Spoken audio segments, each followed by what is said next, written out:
He is no more.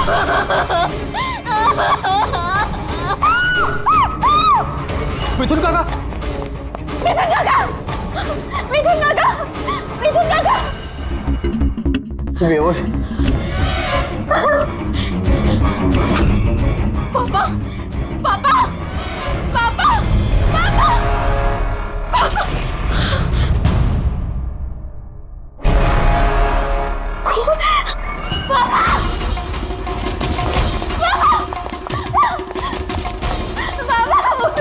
देखो ना जरा पापा को क्या।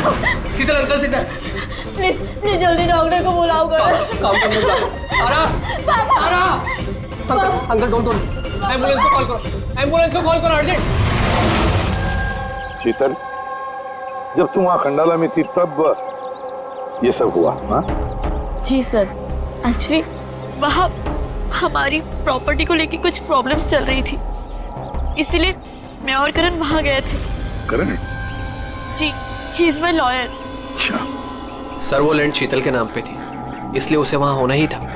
यस सर, बहुत इंपॉर्टेंट मीटिंग थी। हाँ she is Tara, my assistant. हाँ तो शीतल, जब तुम खंडाला में जा रही थी तब घर पर सिर्फ तुम्हारे पिताजी कल्याण जी और तुम्हारा भाई रे और ये मिथुन था, है ना? हाँ सर, एक्चुअली करीब 8 साल पहले एक एक्सीडेंट हुआ था जिसमें पापा की आईसाइट चली गई। पापा देख नहीं सकते और मिथुन काका उनका अकेले ध्यान नहीं रख पाएंगे, इसलिए रे वो यहीं रुके। मुझे उन दोनों को अकेले छोड़ना ही नहीं चाहिए था।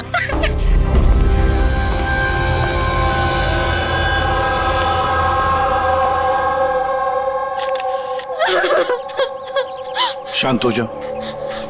एक बात बताओ शीतल, अब तुम कह रहे थी कि उनको अकेले छोड़कर जाना ही नहीं चाहिए था, क्यों? ऐसे क्यों लगा तुम्हें? क्या तुम्हें डर था कि उनकी दोनों की जान को खतरा है, ऐसे कुछ होगा?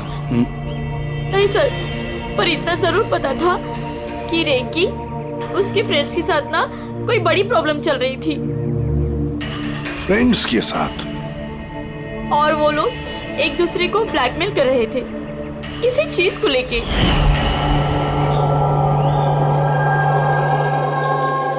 तू ऐसा हम लोग साथ कैसे कर सकता है? एक बार फिर से सोच ले रे, अगर यही तेरा फाइनल डिसीजन है तो जानता है कि क्या होगा। आई डोंट केयर, मैं तो सिर्फ सही टाइम का वेट कर रहा हूँ। पर अगर किसी को कुछ पता चल गया तो? तुम पागल हो गई हो क्या? अगर तुम ऐसे बिहेव करती रहोगी तो श्योरली किसी ना किसी को तो डाउट हो ही जाएगा।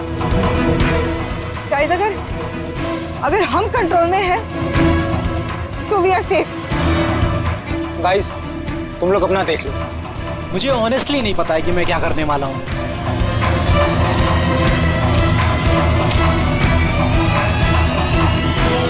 मुझे रे पे बिल्कुल भरोसा नहीं है।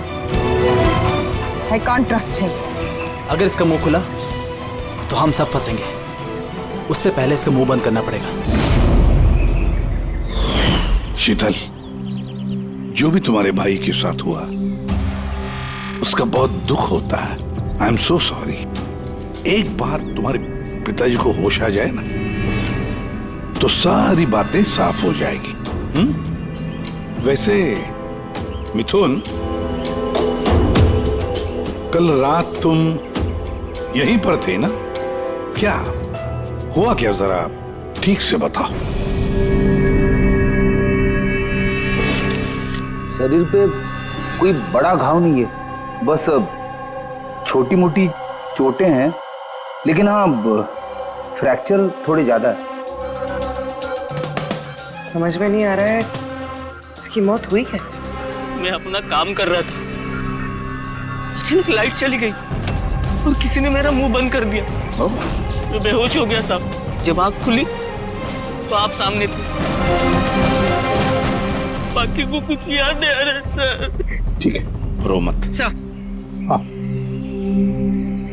सर मौत की वजह तो पोस्टमार्टम के बाद ही पता चलेगी। कुछ समझ में नहीं आ रहा सर। जिसने भी खून किया है सोच समझ के किया है, बड़ा ही चालाक है खूनी। एक काम करते हैं, इस घर को फिर से अच्छी तरह से चेक करते हैं।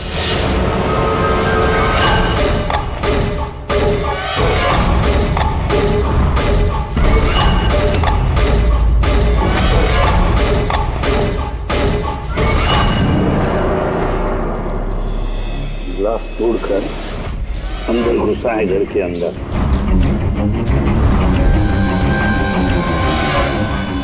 ये देखो, खून लगा है उसका अंदर घुसते वक्त या भाग जाते वक्त।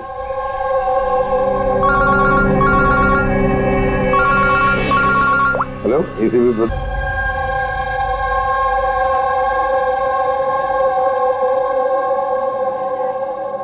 पापा, कल्याण जी, मैं सीआईडी से एसीपी प्रद्युमन। आप मुझे बता सकते हैं क्या हुआ? मैं अपने घर पर था, मुझे तो सिर्फ आवाजें सुनाई देती। रे जोर जोर से चिल्ला रहा था, चीजें यहाँ वहां फेंकी जा रही थी, बहुत शोर था, पता नहीं क्या क्या हो रहा था। और फिर सडनली बाएं हाथ से कोई भाग कर आया और उसने मुझे चाकू मार दिया, शायद बाएं हाथ से। और इससे पहले कि मैं रे को कुछ रे ठीक है, रे ठीक तो है? शीतल, शीतल, शीतल, तू कुछ बोल क्यों नहीं रही? हे भगवान, हे भगवान। जो भी कुछ हुआ हम उसे बदल तो नहीं सकते, लेकिन जिसने भी आपकी बेटी की जान ली है उसे सजा दिलाने की पूरी कोशिश करेंगे। हाँ कल्याण जी, आपने कहा कि कोई बाएं साइड से आकर उसने आप पर चाकू का वार किया है, लेफ्ट हैंड साइड से। ये कुछ खास बात याद आती है उस आदमी के बारे में? हाँ, कोई खास बात? हाँ, वो जरूर लेफ्ट हैंडेड था, लेफ्ट हैंडेड था वो। ये आप कैसे कह सकते हैं? सर, मुझे पता चल जाता है, मेरी सेंसेस बहुत स्ट्रांग है। उसने जब मुझ पे वार किया, मैंने उसका हाथ पकड़ लिया था और वो इतना स्ट्रांग था, वो जरूर लेफ्ट हैंडेड था सर, 100% लेफ्ट हैंडेड था। तो क्या डॉक्टर साहब, ये जो जख्म है इनके शरीर पर, वो वाकई किसी खब्बू आदमी ने बनाया? यस सर, घाव के निशानों के हिसाब से यही लगता है। चलो सर, कुछ तो सुराग हाथ लगा। हाँ, ये चारों के चारों दोस्त रे को धमका रहे थे। गड़बड़ है, कुछ न कुछ तो गड़बड़ जरूर है इन चारों में। तनिषा, अंकिता, विवान और सैम। उठाओ इन चारों को, उठाओ।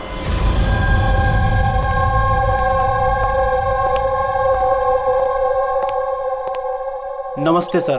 आप? मैं सैम का फादर हूँ। पिछले 2 हफ्तों से सैम से मेरी कोई बातचीत नहीं हुई। अब मैं आपको कैसे बताऊं कि वो कहाँ पर है? मैंने उसको कई बार फोन किया, लेकिन उसका फोन ही नहीं लग रहा। मैं तनिषा की माँ। अब उससे फोन करके मैं क्या पूछूं? कि तनिषा ने खुद मुझे कहा था कि वो अपनी हॉलीडे एक्सटेंड कर रही है, कुछ दिन वो फ्रांस में रहना चाहती है। और मैं अंकिता का भाई हूँ, just for name sec.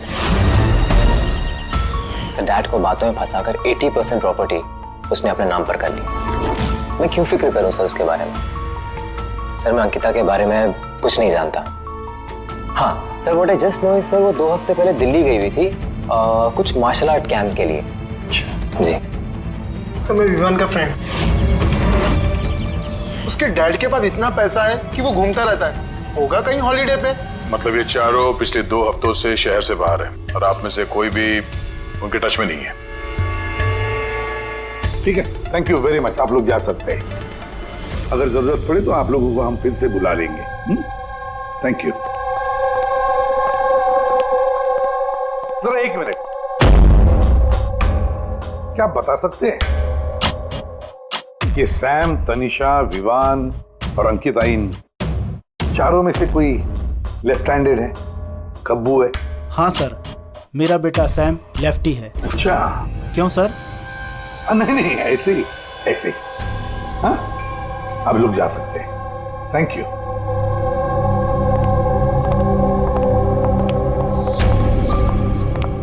Sir, कहीं ऐसा तो नहीं कि इन चारों ने मिलके रे को मार दिया हो सकता है सर, और उसी डर की वजह से ये चारों कहीं ना कहीं जाके छुप के बैठे होंगे। सर, ये चारों की लोकेशन का पता चल गया। सर, कल रात सैम, तनिषा, अंकिता और विवान, इन चारों की मोबाइल लोकेशंस शीतल के घर के 3 किलोमीटर के रेडियस में थी। सैम, तनिषा, अंकिता, विवान, रे, उन पांचों में कोई एक राज छुपा हुआ है। कोई ऐसा राज जो वो पांचों किसी को बताना नहीं चाहते थे। वो राज अपने पास ही रखना चाहते थे। हो सकता है ये रे कमजोर पड़ गया हो, बस तो राज किसी को पता ना चले। रे किसी को ना बताए, इसलिए रे को खत्म कर दिया। ये पता करना होगा सर कि वो कौन सा राज था जिसकी वजह से रे की जान चली गई। सर, एक बात समझ में नहीं आ रही है, ये चारों फरार क्यों हो गए? इन्हें तो खून करते हुए किसी ने देखा ही नहीं। एग्जैक्टली, लाइट चली गई थी सर, और वो कल्याण जी देख नहीं सकते थे और नौकर मिथुन बेहोश पड़ा था, तो वहां से भागकर कोई शक अपने ऊपर ओढ़ के क्यों लेगा? सर, पता नहीं क्यों ऐसा लगता है कुछ मिसिंग है। सर, ट्रेस करना शुरू करते हैं सर। अगर ये शहर से बाहर गए हैं तो किसी railway station, airport, bus station, hotel में तो गए होंगे, तो उनके क्रेडिट कार्ड और डेबिट कार्ड के डिटेल्स निकलवाते हैं। कहीं से भी हो, जहां से भी हो, इन चारों के लोकेशन के बारे में हमें इंफॉर्मेशन चाहिए, जल्द से जल्द। हाँ, बोल सारुण क्या?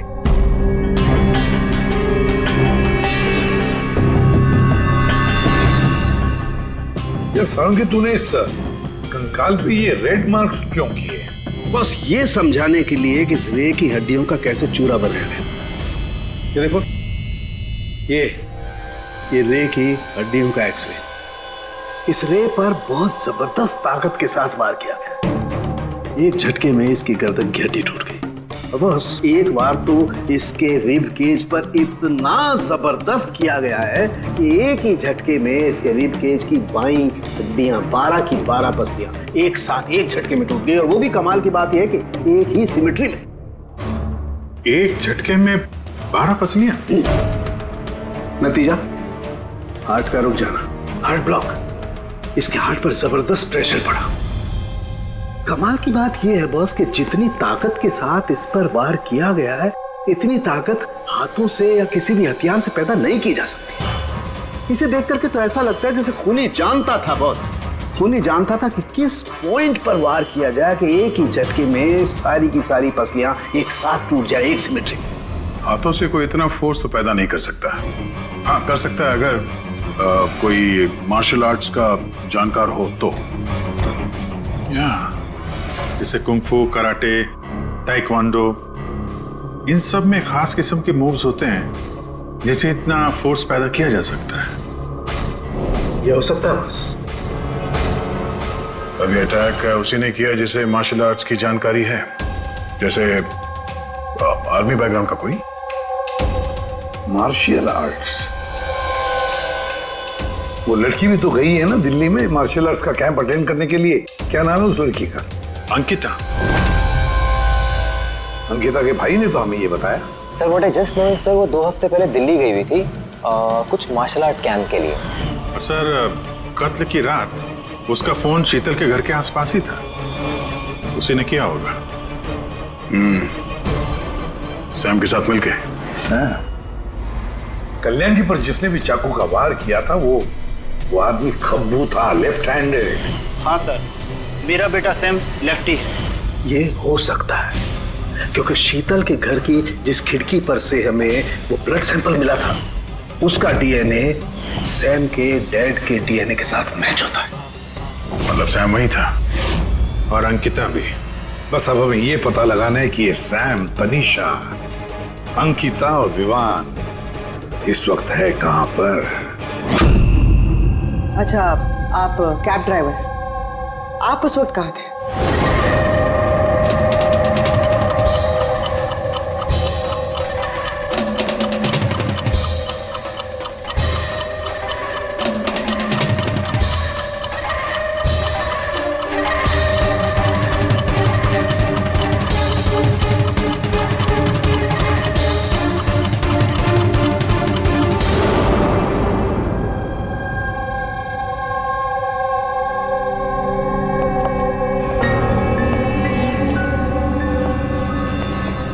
क्या हुआ?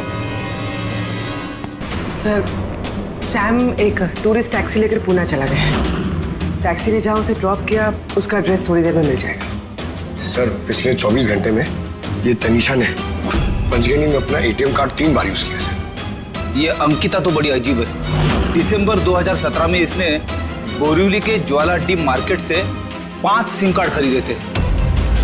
हाँ सर, ये वही जगह है जहाँ पे यूज सिम कार्ड मिलते हैं। और सर, ये सब के सब 10 दिसंबर 2017 को महाबलेश्वर गए थे और 14 दिसंबर को लौटे हैं। सर, इन्हें लग रहा था कि इन्हें कोई पकड़ेगा नहीं, लेकिन इनसे एक गलती हो गई। ये जो अंकिता है सर, इसने जो सिम कार्ड्स लिए थे उसकी लोकेशन हमें महाबलेश्वर से 15 किलोमीटर आगे हाउस होल्ड में मिली। हाँ, brilliant job, absolutely brilliant job. बस अब नाउ नो वेस्टिंग टाइम, हम टीम बनाते हैं और काम शुरू करते हैं।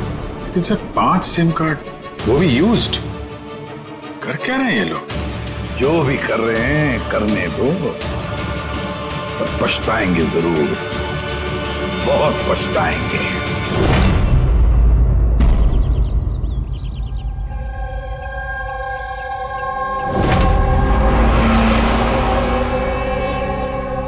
किसका फोन है? किसी विवान का है। विवान का कैसे हो सकता है? तुमने ठीक से सुना ना? अब उसने विवान कहा तो विवान ही होगा, मुझे क्या पता, आप बात करो। हेलो, कौन बोल रहा है? दूर। मैंने बोला था कि आज के बाद हम कांटेक्ट में नहीं आएंगे, तो कॉल क्यों किया? और तुझे पता कैसे चल रहा कि मैं यहाँ हूं? ओके, तो वहीं रुक, मैं आ रहा हूं।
बीच रास्ते इसकी बॉडी मिली है सर। किसी ने दिन दहाड़े भरे मार्केट में गोली मारी है।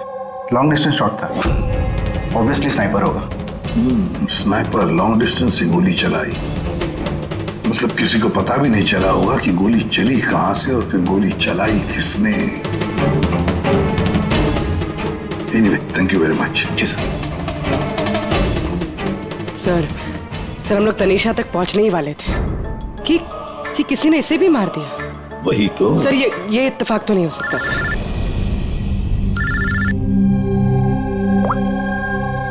हेलो, क्या?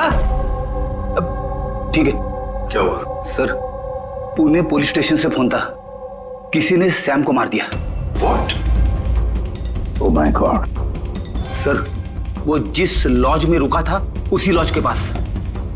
सर, ये जरूर विवान और अंकिता का ही काम है। ये कोई सीक्रेट है जिसे छुपाने के चक्कर में ये लोग आपस में एक दूसरे का खून कर रहे हैं। अपनी जो भी है उसे पता कैसे चलता है कि हम किसके पास जाने वाले हैं? 4 में से 2 बच गए हैं, विवान और अंकिता।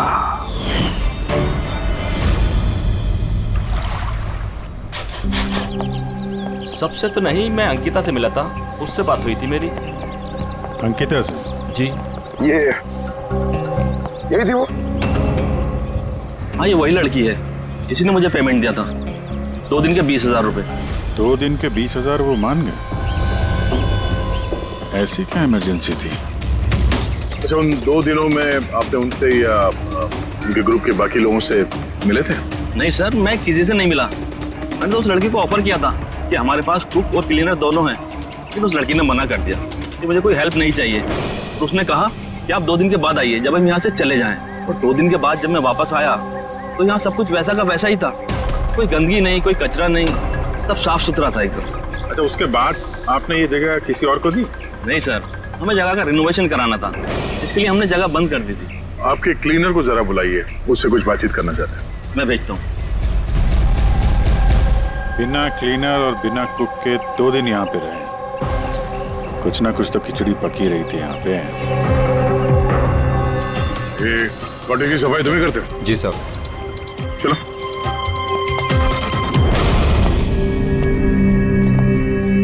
अच्छा, जब वो 5 लोग यहाँ से गए, उसके बाद जब तुमने यहाँ की साफ सफाई की तो कुछ मिला इधर उधर या कुछ अजीब लगा तुम्हें? नहीं सर, वो लोग तो बहुत अच्छे थे, जाने से पहले पूरी जगह को एकदम चकाचक साफ करके गए। पता नहीं कौन सा साबुन, क्या डिटर्जेंट यूज किया, पूरा घर चमका दिया था। वाह, हाँ, सफाई हो रही है।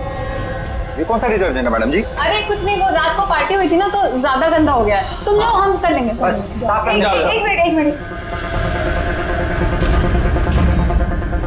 ये लो, ये लेके जाओ। हाँ, जाओ।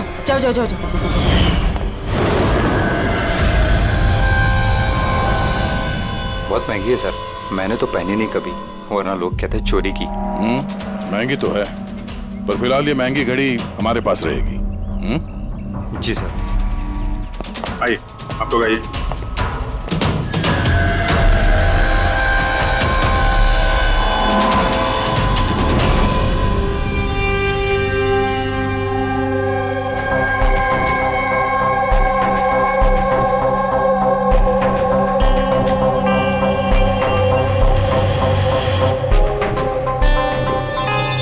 सर, सैम, तनीषा और रे तीनों का तो मर्डर हो गया है। अब बचे विवान और अंकिता। खूनी इन दोनों में से ही कोई हो सकता है। ये विवान ही होगा, उसी ने सैम को फोन करके लॉज के बाहर बुलाया था।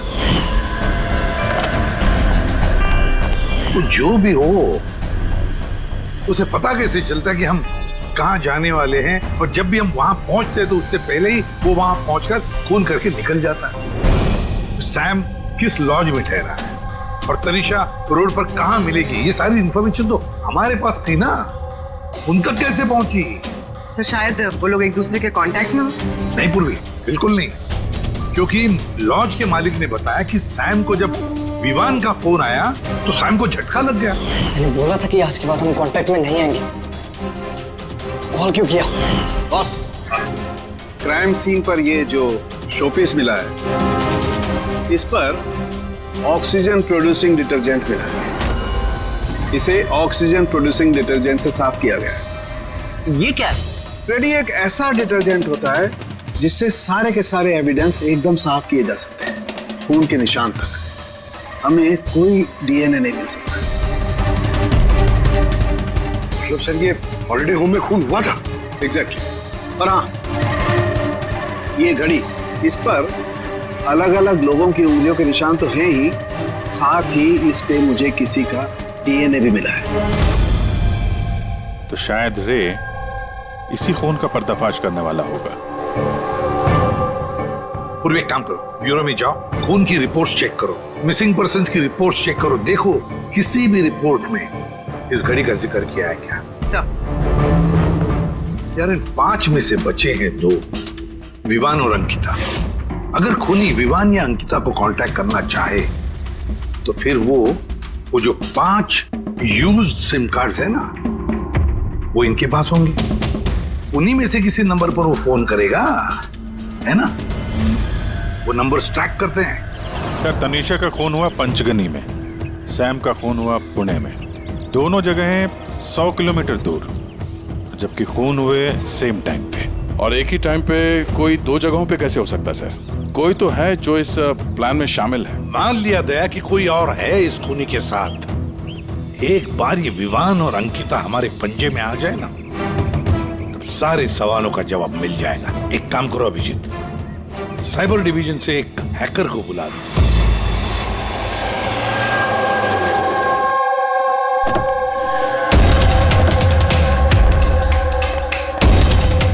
इसमें पूरे पैसे है ना?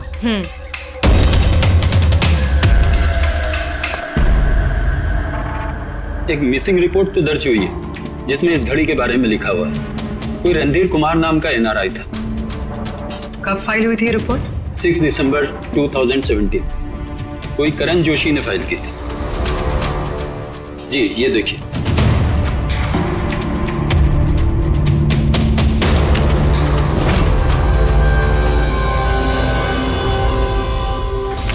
Thank you.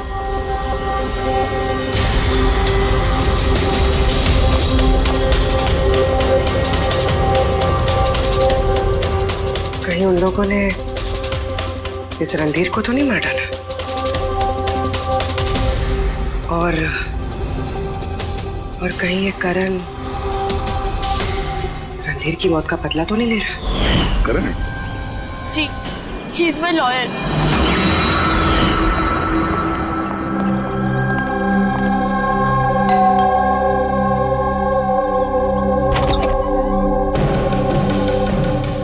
Good to see you.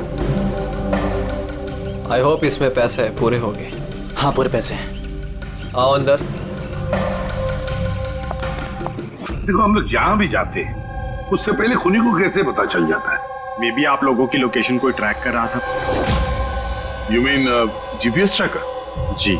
Cell phone? Yes sir. एक काम करो, हमारे सेल फोन चेक करो।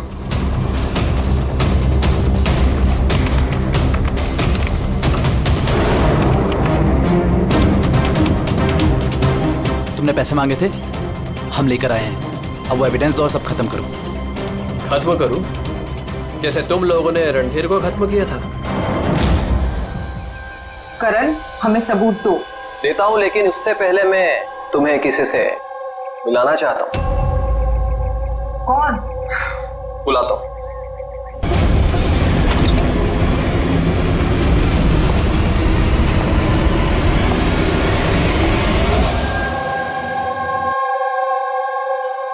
सर देखिए, आप लोगों के फोन हैक्ड हैं। व्हाट? कैसे? आपके फोन में हिडन स्पाईवेयर है जिससे आपके सारे ईमेल्स, कॉल, मैसेजेस, सब चीजों को ट्रैक किया जा रहा था। लेकिन हमारे फोन हैक कौन कर सकता है और कब किए होंगे? फोन तो ज्यादातर हमारे साथ ही रहते हैं। एक minute Abhijit, I see you. हमारे फोन्स को उसी वक्त उसने हैक किया।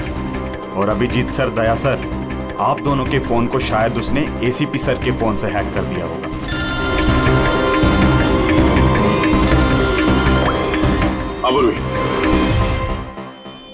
करण मरने वाले से रिलेटेड है?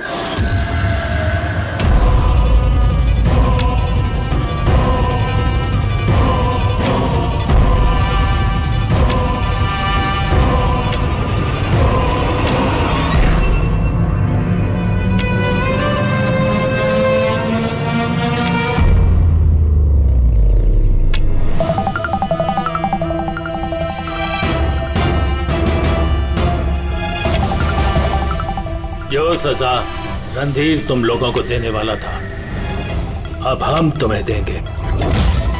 जैसे सैम,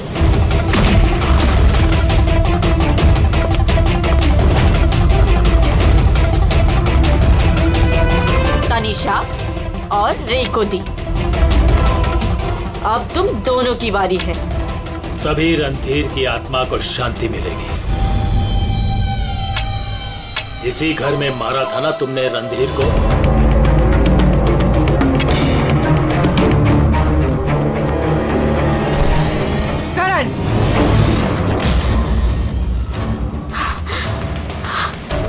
पास कोई सबूत नहीं है ना? तुमने हमें फंसाया है ना? हाँ?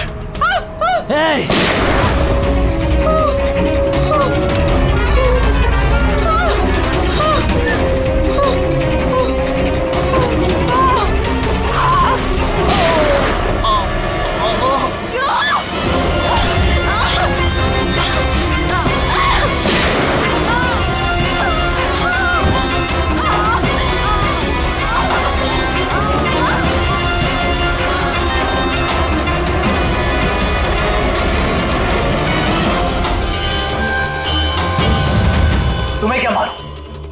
तुम तो देख भी नहीं सकते, पर मानना तो पड़ेगा। बस यही प्रॉब्लम है आजकल के तुम जैसे नौजवानों की। बहुत जल्दी होती है तुम जैसे आजकल के नौजवानों को किसी भी नतीजे पे पहुंचने के लिए। ये पकड़ो। कौन कहता है कि तुम्हें देखने के लिए मुझे नजरों की जरूरत है?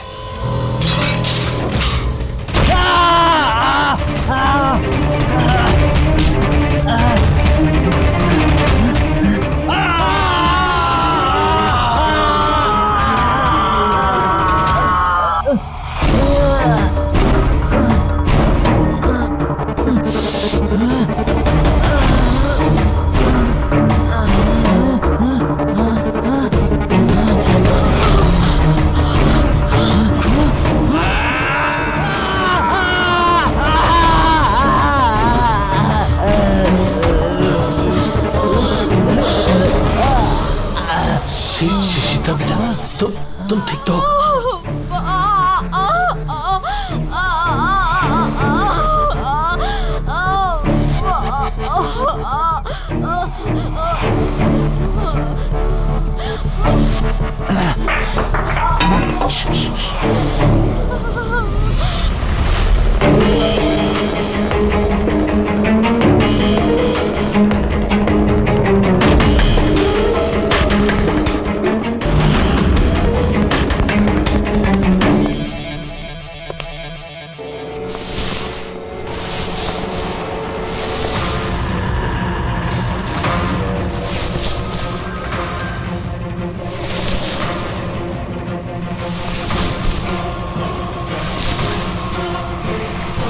बरसों से मैं स्पेशल फोर्सेस में था।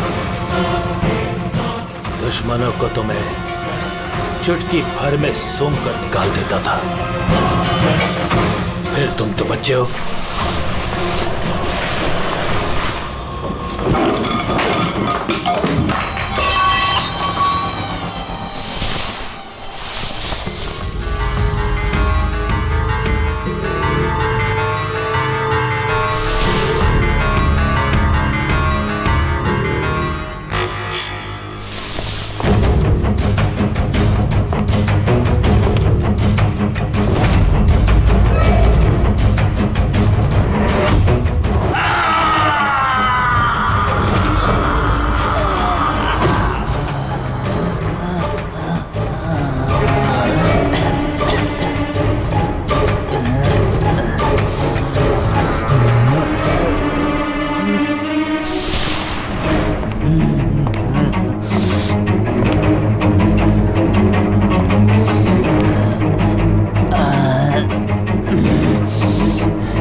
मैं तो अंधा हूं ऑफिसर, लेकिन आप देखकर बताइए कि मैंने उसका सारा शरीर बेकार कर दिया है या नहीं, या तुम एक और?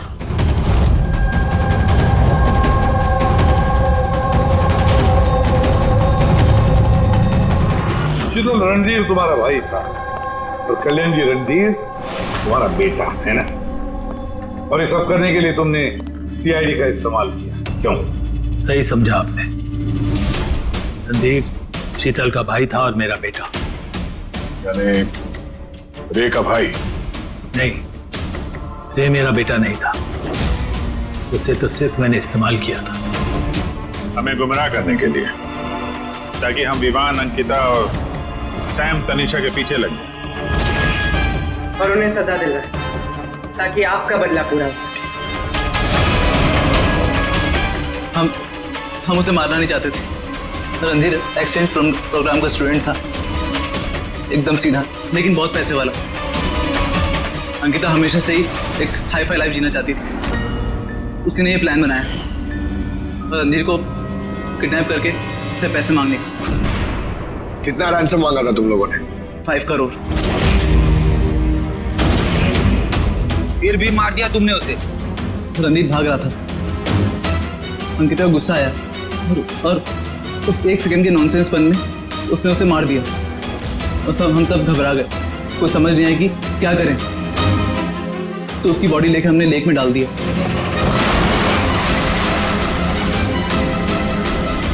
रे को ये बात हजम नहीं हुई है? और यहीं पर तुम्हारा प्लान गड़बड़ हो गया। सर, वो रणधीर की इंडिया में सारी रिस्पॉन्सिबिलिटी मेरी थी। कल्याण अंकल और शीतल तो न्यूयॉर्क में थे, लेकिन रणधीर का केयरटेकर मैं यहाँ था। इन लोगों को पैसा देने के बाद भी इन्होंने रणधीर को नहीं छोड़ा, मार दिया। तो मैं घबरा गया, मुझे कुछ समझ नहीं आया। फिर एक दिन रे का कॉल आया। मुझे बिलीव नहीं हो रहा है कि हमने उसको हम सॉरी अंकल। कुछ नहीं होगा तुम्हें, तुम सिर्फ हमें बता दो कि बाकी के दोस्त लोग कहाँ हैं। अंकल वो सब बाहर चले गए जब तक ये रणधीर का केस सॉल्व नहीं हो जाएगा ना। अंकल वो वापस नहीं आएंगे। कहाँ है वो? मुझे उस बारे में कुछ भी नहीं पता। रे तो हमारे पास था ही, बस उन चारों को पकड़ना था, और ये काम हम अकेले नहीं कर सकते थे। तो इसीलिए तुमने हमारा इस्तेमाल किया, क्यों? रे से सारी इंफॉर्मेशन निकालने के बाद तुम लोगों ने उसे एक दर्दनाक मौत दी, ताकि हम लोग वो केस इन्वेस्टिगेट करें और ये सारी कहानी निकल के सामने आए। साथ में हमें सारे एविडेंसेस दे दिए, उन चारों के मोबाइल नंबर्स, और सैम जिस पैथोलॉजी लैब में काम करता था वहां से उसके ब्लड सैंपल मंगवा दिया। हम सबके फोन्स हैक किए। काफी अच्छी प्लानिंग थी। लेकिन एक बात भूल गए तुम, सजा देने का काम तुम्हारा नहीं, कानून का है। रणधीर की मौत का बदला तो तुमने ले लिया, लेकिन सजा अपने आप को दी है, अपने आप को।